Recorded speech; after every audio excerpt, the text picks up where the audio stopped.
So it's a quick video on how to get the balls out of this Sega Twister pinball machine.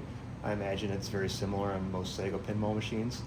One thing I've noticed is a little bit different than this, than a lot of my machines, is usually you can come down here and you can come to this up kick that pushes the ball up and kicks the ball out for you to play. Well, most machines I can come down here and just pop it up and the machines pop out. Or the balls pop out. This machine has a ball lock on it.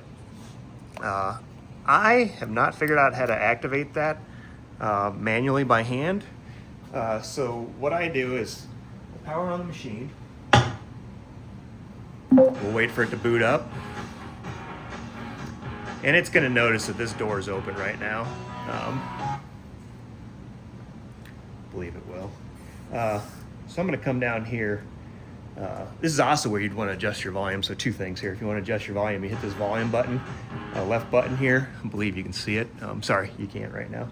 So you can hit that volume button, and then you can go left or right, go up and down with the volume. I usually keep it pretty quiet.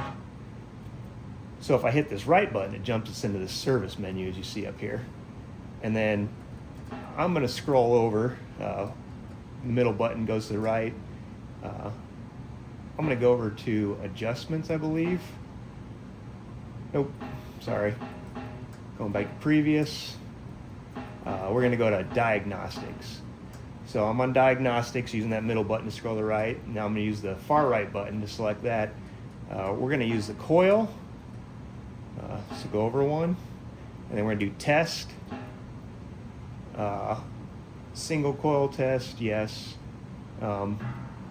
And then I'm going to go to 17 here. So right now it's on the plus on the screen, and I'm scrolling over to 17, which will be my ball trough lock. And then I'm going to scroll to the right using that middle button. And when I click the right, well, nothing's going to happen right now. So here's another little pointer. I'll hit run, run, run. You notice nothing's happening, right? So over here we got this, it's like a safety switch. They call it an interlock switch.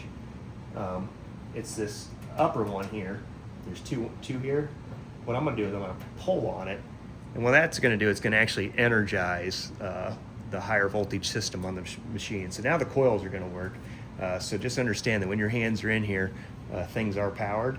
So again, I'm going to click run, and you heard that click. What that did was that unlocked the ball, and now I'm just going to go in manually where you saw me flipping that coil up. I'm just going to push it up. And there's a ball. And you'll notice, I push it again, there's nothing there. But I'm going to come over here, I'm going to hit run. It unlocks it again. I'm going to come inside the machine.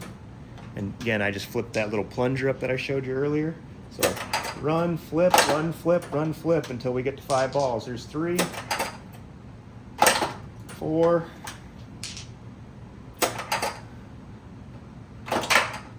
5. A sanity check, make sure I didn't screw up. Yep, no more balls in there. We got 5 balls. A little pro move, I usually keep a microfiber towel with me.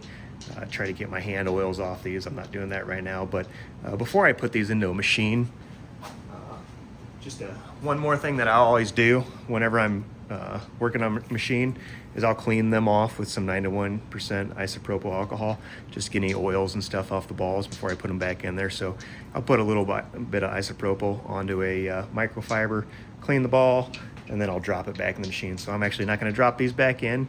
If I want to put them in, I would just set them down, let them roll in there one at a time, and you'd be good to go. But again, if you're going to service a machine, it's still a good idea to take these balls out. I'll cut the video, and next I'll show you how to lift the playfield. Super easy on this one. And yeah, I'll show you how to get underneath the playfield.